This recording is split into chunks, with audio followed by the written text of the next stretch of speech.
Agora entraremos no campo das criações individuais de Javé.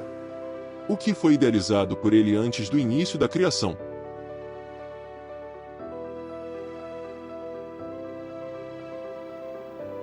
Para a lógica terrena, um dos aspectos mais estranhos, entre os muitos que envolvem o Senhor Javé, e o seu contexto é a tipologia dos seres que o assessoram, a quem ele considera filhos de si mesmo.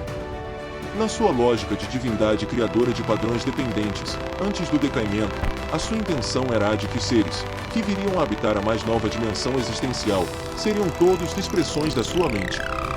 Nenhum deles, porém, poderia ter consciência evolutiva no campo do discernimento, por dependerem exclusivamente do modus operandi mental do Criador. Em outras palavras, esses seres não poderiam evoluir, por força da condição mental, dos seus corpos clonados a partir da vontade do Senhor Javé. Por mais chocante que possa parecer, as divindades criadoras de padrões dependentes, normalmente não ousam gerar seres que possam ter responsabilidade moral sobre o próprio destino, somente outras classes de divindades podem.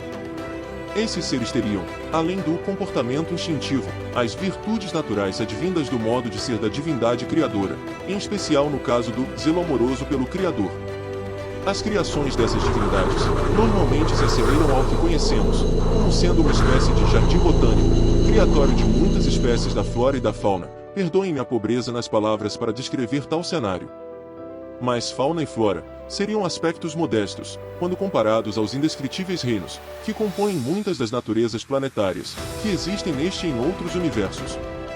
Dentre muitos objetivos, temos o de ofertar as condições, de padrão evolutivo para diversas classes de monadas espirituais, que precisam edificar em si mesmas, as metas existenciais a que estão destinadas, além de se tornarem braços de execução da vontade do ser que as gerou.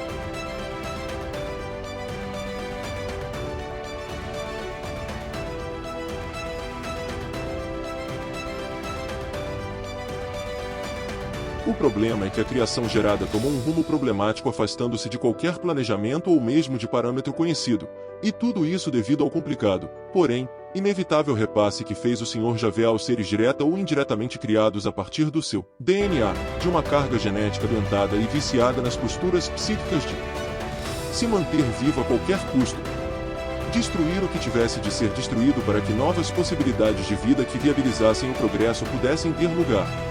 Possuir seres trabalhadores obedientes para atuarem na obra universal. Isso tudo sob o inevitável tempero de que o mais forte manda no mais fraco.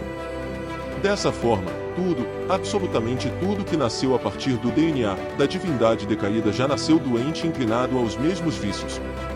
O fator psicológico de manter-se vivo a qualquer custo foi fruto do trauma do Senhor Javé, por ele ou por sua ordem, semeados nos mundos do seu universo.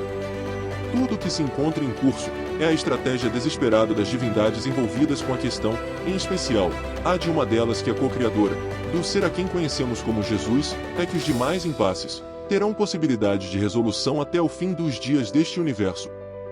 Javé, em seu desespero pelo decaimento, passou a criar por necessidade psicológica e ímpeto mental sem que, contudo, estivesse apta para tanto. Esta parece ser a triste verdade que se esconde não só por trás da criação deste universo, como também em relação a tudo mais que foi gerado para nele viver.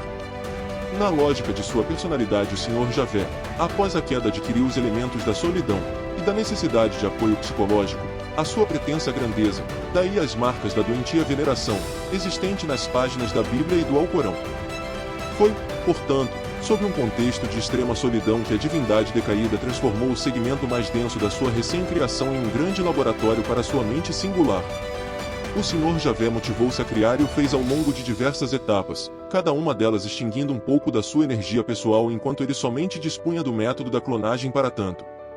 Este evento já havia sido revelado a esta humanidade há muito tempo, apenas não notamos. O Senhor Javé criou uma geração de seres, a qual passou a ser chamada de primeira geração divina.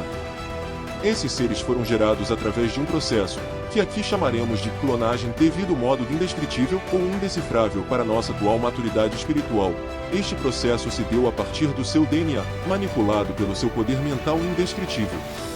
A ordem vinda da sua vontade é quem definia o objetivo e ou a função de cada um dos seres gerados naquele momento singular.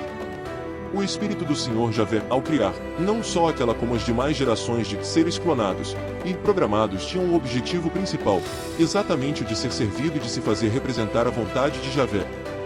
O interessante é que nenhum deles detinha algum tipo de primazia sobre os outros. Cada um tinha e sempre teve a mesmíssima função desde que foi então gerado. Todos eles obedecem cegamente a Javé, até porque não podem ter mesmo outra opção. E aqui, apenas fazendo um registro, o Senhor Javé simplesmente não sabe como lidar com alguém que não lhe obedece, e é imprescindível que nos convençamos disso, para melhor direcionarmos as nossas atitudes doravante. A natureza do ser que se reconstituiu sob a personalidade do Senhor Javé não é humana. Na verdade, ela é incompreensível para a lógica terrena. O aspecto humano terrestre que existe na sua exuberante personalidade, como também na dos seus filhos gerados diretamente por ele, é apenas um dos painéis do seu psiquismo pessoal.